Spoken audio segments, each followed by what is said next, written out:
పశ్చిమ గోదావరి జిల్లా ఉండిలో ration డీలర్ల duty తహసీల్దార్ సూర్యనారాయణ రాజుకు వినతి పత్రం అందించారు. ఎంఎల్ఎన్ పాయింట్ నుంచి వచ్చే బియ్యం బస్తాలకు 2 సార్లు క్యూఆర్ స్కానింగ్ చేయాలనే నిబంధనలతో ఇబ్బందులు పడుతున్నామని తెలిపారు. కిలోకు ₹1 మాత్రమే కమిషన్ రావడంతో ఖర్చులు పోను ఆదాయం తక్కువగా ఉంటుందన్నారు. బస్తాలను 2 సార్లు కాటాపై ఎత్తి దించడం వల్ల శారీరక ఇబ్బందులు కలుగుతున్నాయని, ముఖ్యంగా మహిళా డీలర్లు ఇబ్బంది పడుతున్నారని పేర్కొన్నారు. 2 సార్లు స్కానింగ్ విధానాన్ని సడలించి ఒక్కసారే స్కానింగ్ చేయాలని కోరారు.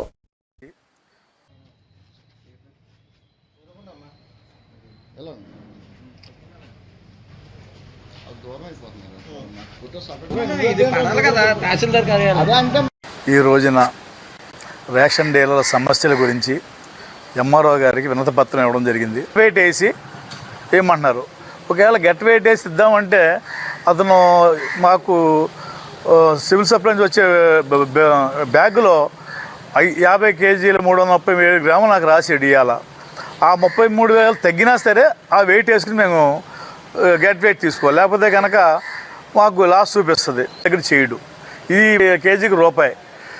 ఒకవేళ ఎవరికన్నా ఒక 10 క్వింటాలు ఉంటే కనుక మా డీలర్లు అందరూ ఇంచుమించు 38 మంది డీలర్లోనూ 30% దగ్గరగా ఒక 10 షాపులు తప్ప మిగిలిన 28 షాపులు కూడా 50 క్వింటాల కన్నా తక్కువ షాపులే. 50 క్వింటాలు ఉంటే కనుక వాడికి 5,000 వస్తుంది.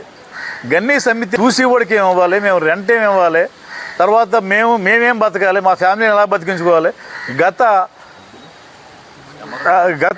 సంవత్సరం నుంచి కూడా మేము పోరాడుతున్నాం. మాకేదో మాది ప్లస్ డోర్ డెలివరీ అని ప్రతి ఇంటింటికి